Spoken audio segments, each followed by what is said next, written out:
friends, I am here once again to discuss the second part of negotiation. And we have seen that negotiation, which is an integral part of interpersonal skills, and to get a successful negotiation, you need to understand, you need to gather knowledge, you need to be very clear in your understanding, and you need to have a very good communication skills. Now, from your ideal future position, think about what is really important to you or the company. As we were discussing in the previous part or discussion, that when you are at a point, well, how you are looking at the things. The more detail you can include, the more you know what you want, which is true as much as home as at work. So, where do you or it really need to be? This is about prioritization, priority. Prepare your essential position down to the bones so that you are really clear what is crucial. Highlight the top 3 issues or elements, then the top 5. Identify any details which really don't matter. This is why you needed lots of detail at the last step. You can now pick up which details are really important. Now it is time to work out the intermediate milestone from now to then. Now you know where you need to be in 5 years' time. Where would you need to be in 1, 2 or 3 years in order to get there? Concentrate on milestones rather than actions, that is, things you will have achieved rather than what you are going to do in practical terms. Finally, it is time to work out actions. What you need to do to get from now to your first intermediate milestone, then from there to the next, and so on. The previous position and the final position. Well, this is the strategy, making strategies. Let us discuss action planning. What is action planning?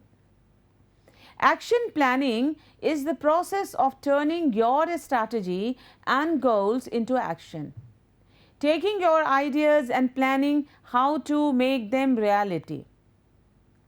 In other words, action planning is working out what exactly you need to do to get where you want to be. Whether those are personal goals or organizational goals does not matter, as the skills required are the same. The best strategies, whether for life or work, include action planning as part of the strategic thinking. After all, it doesn't matter how good your strategy is on paper if you can't implement it. So, action planning ought to be a crucial part of the strategizing, but often it is not.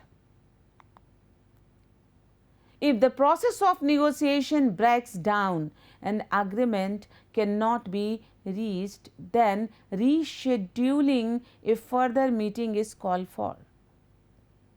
This avoids all parties becoming embroiled in heated discussion or argument, which not only wastes time but can also damage future relationships. At the subsequent meeting, the stages of negotiation should be repeated.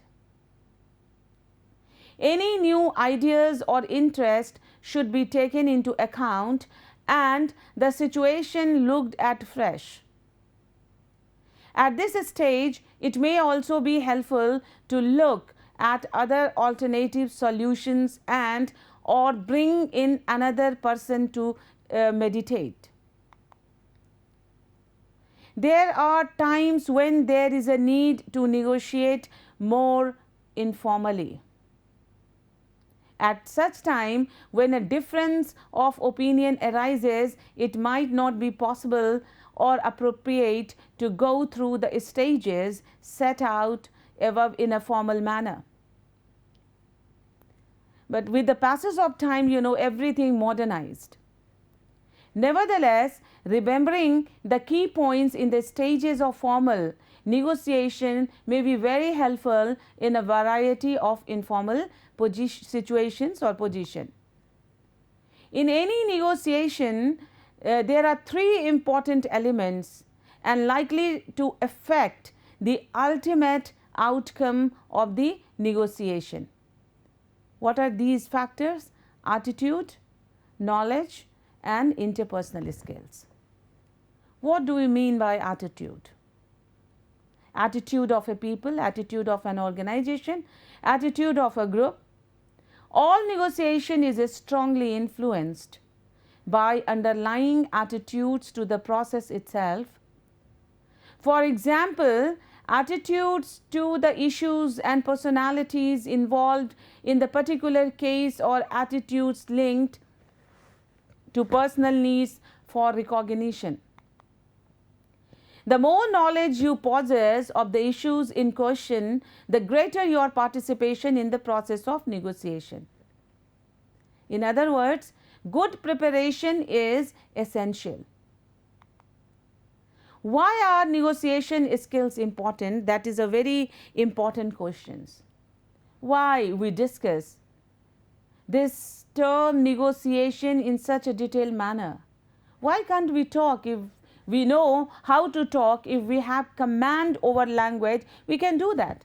Well, there is no doubt that language is very important, a good command over language, but it is equally important to have the negotiation skills to move, to take further move. You negotiate with your teammates on project dynamics. You negotiate with employees for salary, and you negotiate with your teachers for grades. It happens. A student come to the teacher and make argument for grades. The fact is that whether you are aware of it or not, you spend a significant part of your day negotiating, which is why effective negotiation skills are extremely important and essential. Being a good negotiator allows you to build, maintain, and improve relationships, which is a very important part of being a successful team leader. Additionally, it also makes you fiercely efficient. Instead of spending hours monitoring your workforce, arguing with them and trying to force them complete tasks, you can reach common ground and eradicate the friction through your employees. Complete tasks, you can reach common ground and eradicate the friction through successful negotiation. Lastly, being a strong negotiation helps you to attain important goals and maneuver deals in favor of the project or any work. Thus, negotiations play a crucial role in your success as a leader and career advancement. Understanding some of the interpersonal skills or soft skills necessary for this will certainly help anybody to get success. The first is ego. What is ego? Successful business people have egos, but the reality is that you have to leave your ego at the door in a negotiation. If one or both of the parties have enormous egos, big ego, there will be no common ground. You cannot succeed in negotiating because you are not willing to compromise and give up anything on your end. The emphasis should be on the fact, not attitude or emotions. So, both parties look for common ground and shared goals in an agreement. Next is respect. I cannot say this enough. Respect matters. Being respectful of others is essential to build trust and succeed in negotiation. Respect does not just mean comporting yourself as a professional at all times, even if things get heated. It also means that you respect someone else's expertise, ideas and time. That is to say that you are giving a space to other also, or try to accommodate others' ideas when you are negotiating.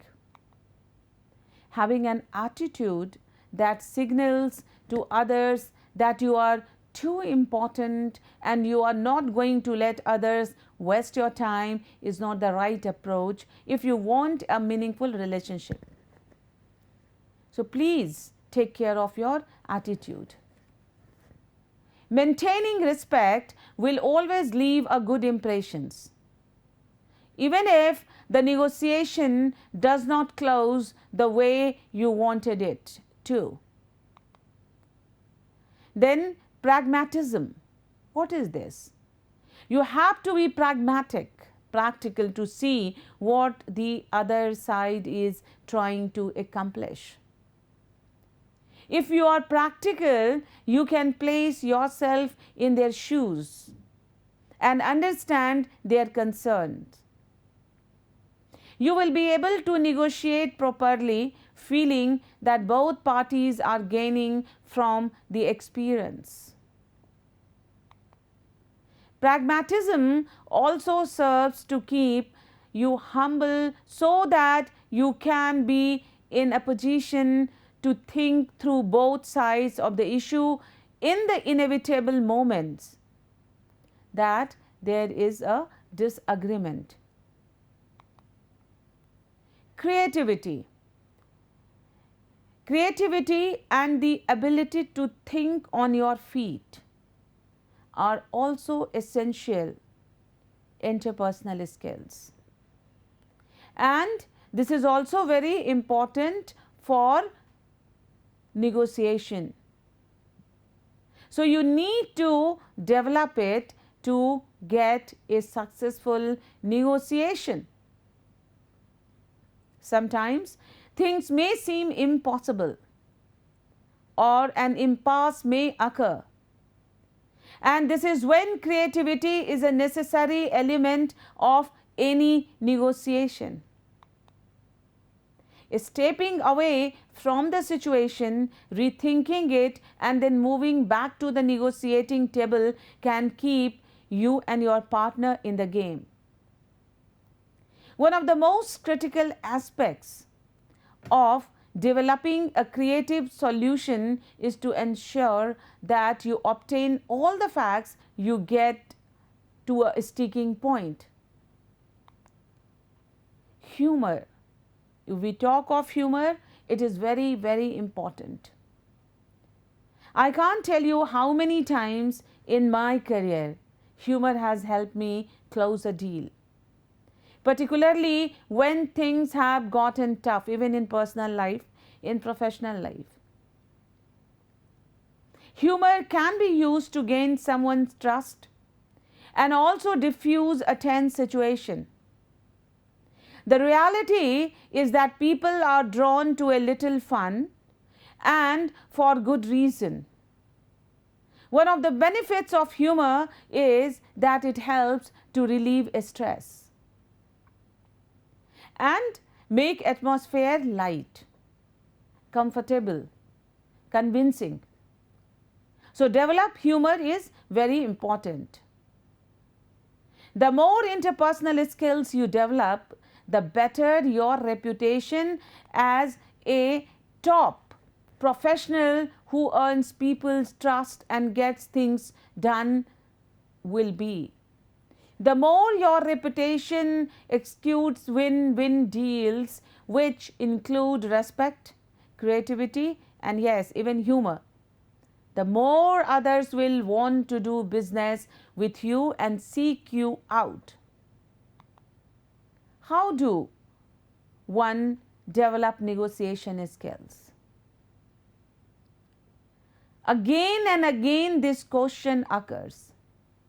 Now that we have established the importance of negotiation skills, there are certain steps one can improve the negotiation skills. Always be clear about what you are offering to what you need from the other party.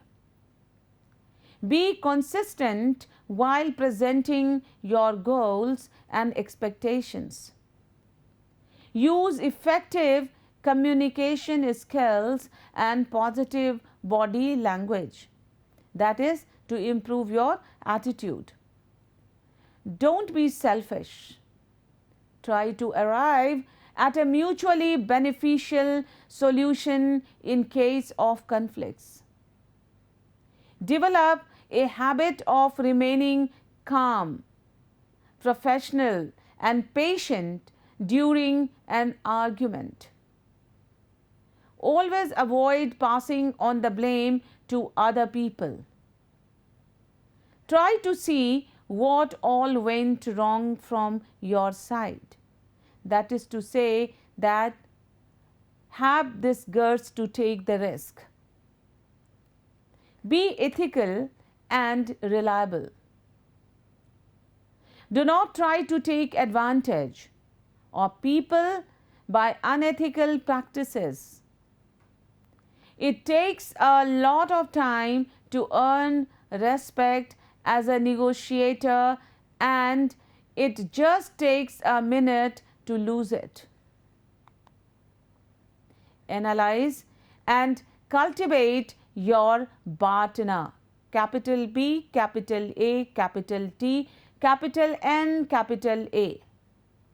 In both integrative negotiation and adversarial bargaining, your best source of power is your ability and willingness to walk away and take another deal.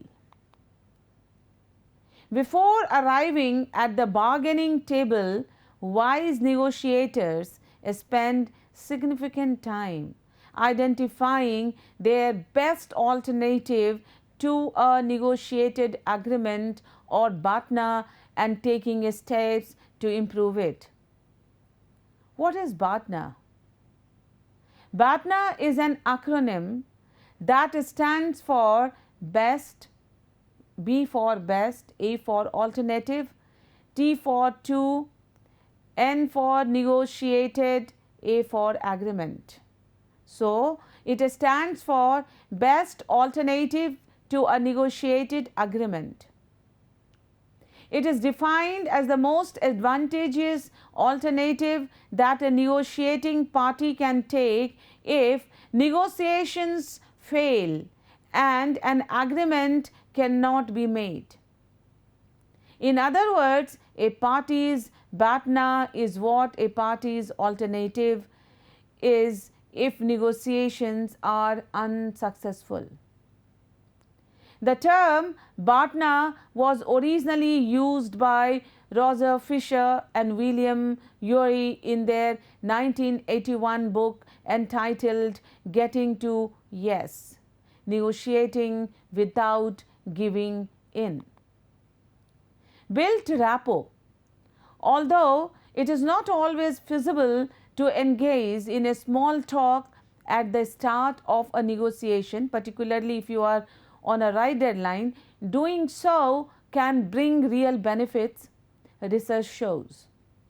You and your counterpart may be more collaborative and likely to reach an agreement if you spend even just a few minutes trying to get to know each other. If you are negotiating over email, even a brief introductory phone call may make a difference. This is one of the most valuable negotiation skills to master. Listen actively. Once you start discussing substance, resist the common urge to think about what you are going to say next while your counterpart is talking. Instead, listen carefully to her argument. Then paraphrase what you believe she said to check your understanding. Acknowledge any difficult feelings like frustration behind the message.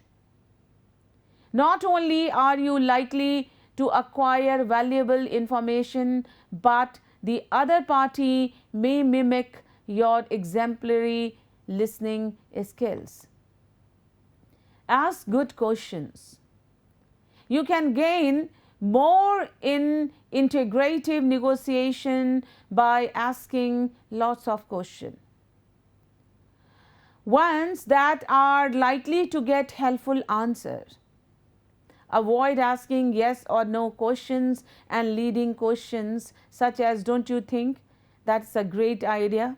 Instead, craft neutral questions that encourage detailed response such as can you tell me about the challenges you are facing this quarter? In that respect, you may get a detailed answer, and if you get a detailed answer, you can read the mind of the other party. Search for smart trade-offs. In a distributive negotiation, parties are often stuck making concessions and demands on a single issue, such as price. In integrative negotiation, you can capitalize on the presence of multiple issues to get both sides more of what they want. Specifically, try to identify issues that your counterpart cares deeply about that you value less. Then propose making a concession on that issue in exchange for a concession from her or him on an issue you value highly. Be aware of anchoring bias. Ample research shows that the first number mentioned in a negotiation, however arbitrary, exerts a powerful influence on the negotiation that follows. You can avoid being the next victim of the anchoring bias by making the first offer or offers and trying to anchor talks in your preferred direction. If the other side does anchor first, keep your aspiration and partner at the forefront of your mind, pausing to revisit them as needed. Take all the points from the other side very seriously and minutely. Present multiple equivalent offers simultaneously. Rather than making one offer at a time, consider presenting several offers at once. If your counterpart rejects all of them, ask him to tell you which one he liked best and why. Then work on your own to improve the offer, or try to brainstorm with the other party an option that pleases you both. This strategy of presenting multiple offers simultaneously decreases the odds of impasses and can promote more creative solutions.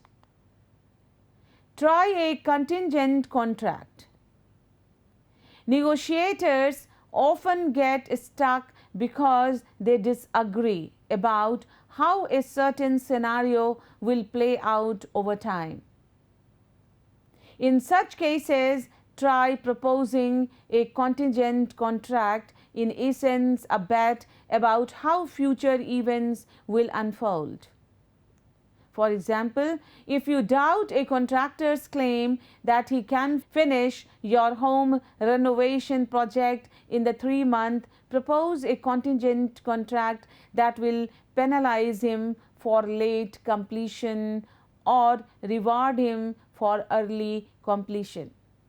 If he truly believes his claims, he should have no problem accepting such terms. Plan for the implementation stage. Another way to improve the long-term durability of your contract is to place milestones and deadlines in your contract to ensure that commitments are being met. You might also agree in writing to meet at regular intervals throughout the life of the contract to check in, and if necessary, renegotiate arises can be a wise move. In addition, adding a dispute resolution clause that calls for the use of mediation or arbitration if a conflict arises can be a wise move. Keep emotions in check. It is vital that a negotiator have the ability to keep his emotions in check during the negotiation. While a negotiation on continuous issues can be frustrating, allowing emotions to take control during the meeting can lead to unfavorable results. For example, a manager frustrated with the lack of progress during a salary negotiation may concede more than is acceptable to the organization in an attempt to end the frustration. On the other hand, employees negotiating a pay raise may become too emotionally involved to accept a compromise with management and take an all or nothing approach, which breaks down the communication between the two parties. Negotiation is not necessarily a one side against another arrangement.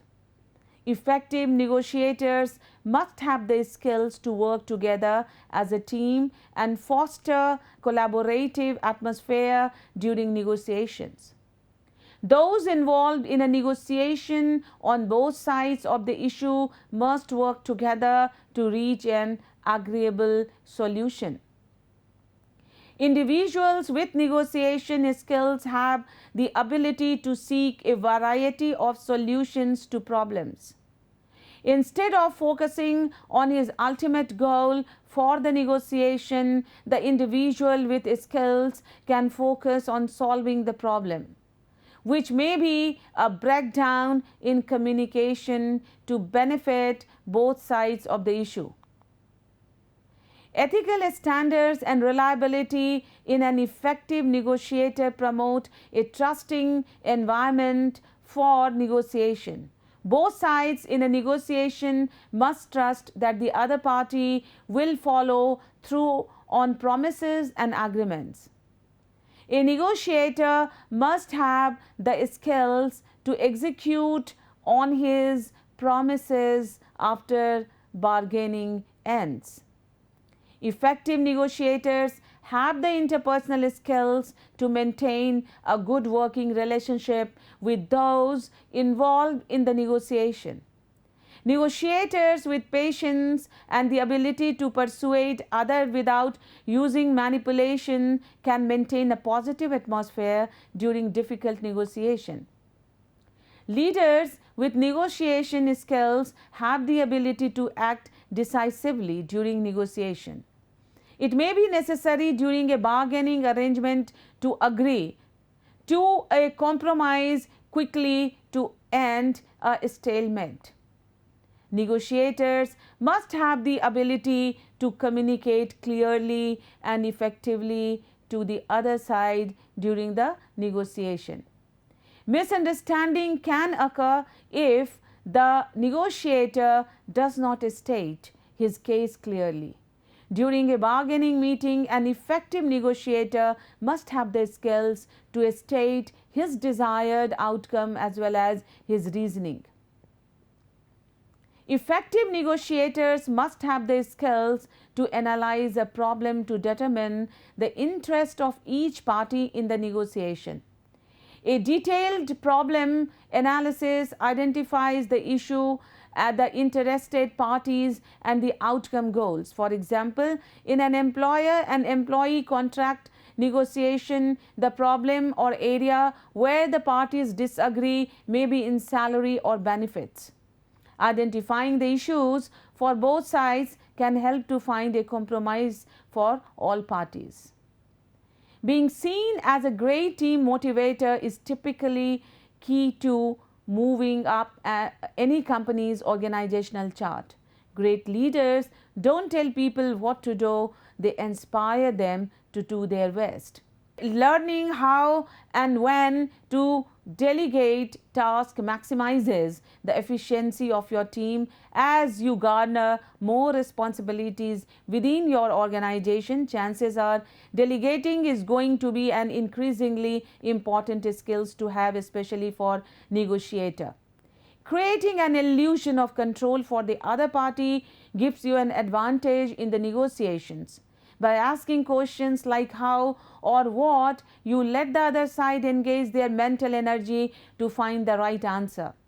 This forces them to go slow on the bidding and focus on responding to your query first. Most people are reluctant to go first for fear that their bid may be too low or too high. However, making the first offer may actually give you the upper hand, since you quote a price that is close to your target price. The first number sets the stage and the other party starts to negotiate around it. Also, a high price makes the other party focus on the positive, and therefore they may readily accept a number close to that. The quickest way to create a rapport with other party in a negotiation is to repeat the last three words they just said to you. This negotiation tactic makes them feel safe enough to trust you and reveal themselves to you. You get to learn what they are thinking by giving them more time to respond to you. On your part, you get more time to think about what they just put forward and prepare a well thought out response. Know your target and walk away price. Innovation, if you really want to lock in that promotion before the negotiation even begins, hone your innovation skills. Emotional intelligence is also very important if you want to be a good negotiator. Well, these are the important aspects of negotiation, and I'm sure that it is going to help you to be a good negotiator. Negotiating parties also practice certain communication skills like active listening, speaking of the purpose of strengthening their relationship. Well, I'm sure that you must have gathered good points to enhance your negotiating skills. Till then, goodbye. We shall meet again. See you very soon. Thank you very much.